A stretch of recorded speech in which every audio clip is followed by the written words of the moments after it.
राधे राधे महाराज जी। महाराज जी, नवीन युवावस्था में स्वयं को बाहरी कामादि आकर्षणों से कैसे बचाएं महाराज जी? बहुत कठिन है ये प्रश्न, क्योंकि आपका ही नहीं संपूर्ण शरीरधारी का प्रश्न है।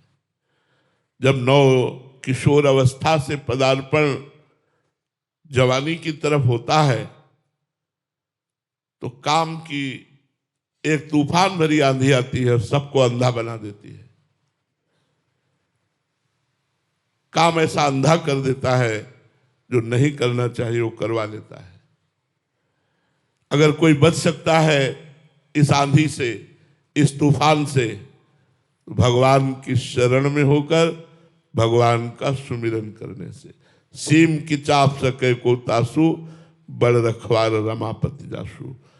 जिसके भगवान रक्षा करने वाले हैं तो काम आदि दोष उसे परास्त नहीं कर पाते।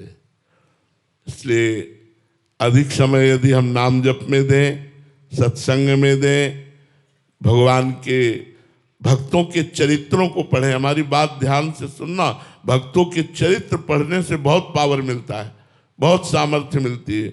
भक्तमाल जी खरीद लीजिए और भक्तों के चरित्र पढ़िए। हरि को निज यश ते अधिक, भक्तन यश पर प्यार। ताते यह माला रची, कर ध्रुव कंठ सिंगार। अजहु सोच विचार के, गए भक्तन पद ओट। हरि कृपाल सब पाछली, क्षमिए तेरी खोट। और कुसंग का त्याग। आजकल सबसे बड़ा कुसंग है मोबाइल।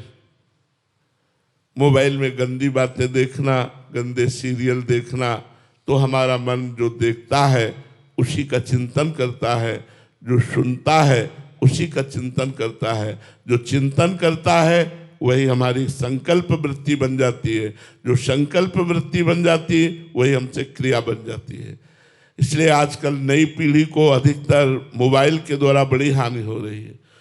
पहले था कि कोई प्रगट में कुसंग हो गया तो वृत्ति गंदी हो गई, नहीं तो बहुत कुछ बातें पता ही नहीं रहती थी। 13-14 वर्ष की अवस्था तक तो एकदम निर्मल स्वरूप रहता था। अब तो छोटे बच्चे से, 10-12 वर्ष के बच्चे से पूछ लो, सब ज्ञान है, क्योंकि मोबाइल हाथ में है। एक दिन राधा वल्लभ कुंज कुटीर में एक बच्चा 12 वर्ष का था, तो उसने बताया कि मैं बहुत गलत क्रिया का शिकार हूँ। तो हमने उसके चेहरे की तरफ देखा और कहा, बच्चा खड़े हो जाओ, तुम कितने साल के हो? तो उसने कहा 12 वर्ष का। 12 वर्ष का वो, उसके गर्लफ्रेंड, सब आचरण। हम कहा इस अवस्था में आपकी ये हालत, ये छोटे छोटे बच्चों में ये जो मलिन दोष बढ़ रहे हैं।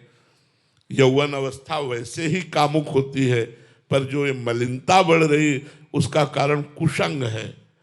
मोबाइल का कुसंग, सीरियल आदि का कुसंग, व्यक्तियों का कुसंग, दोस्तों का कुसंग, ये हमें भ्रष्ट करता चला जा रहा है, नीचे गिराता चला जा रहा है। यदि हम कुसंग का त्याग करके सत्संग का सेवन करें और भगवान का चिंतन करें तो काम से बच सकते हैं। जहाँ राम तहाँ काम नहीं, और जहाँ काम नहीं राम। जहाँ काम की वृत्ति रहती है वहाँ भगवान का चिंतन नहीं रहता, और जहाँ भगवान का चिंतन रहता है वहाँ गंदी वृत्ति नहीं रहती। अगर गंदी वृत्ति भगवान के चिंतन करने वाले में है तो वो कहीं ना कहीं भगवान के चिंतन से त्रुटि कर रहा है, चूक कर रहा है। अगर निरंतर भजन हो तो गंदी वृत्ति रह ही नहीं सकती। भजन अध्यात्म ही एक उपाय है जिससे समाज को और अपने आप को हम संभाल सकते हैं, सुधार सकते हैं।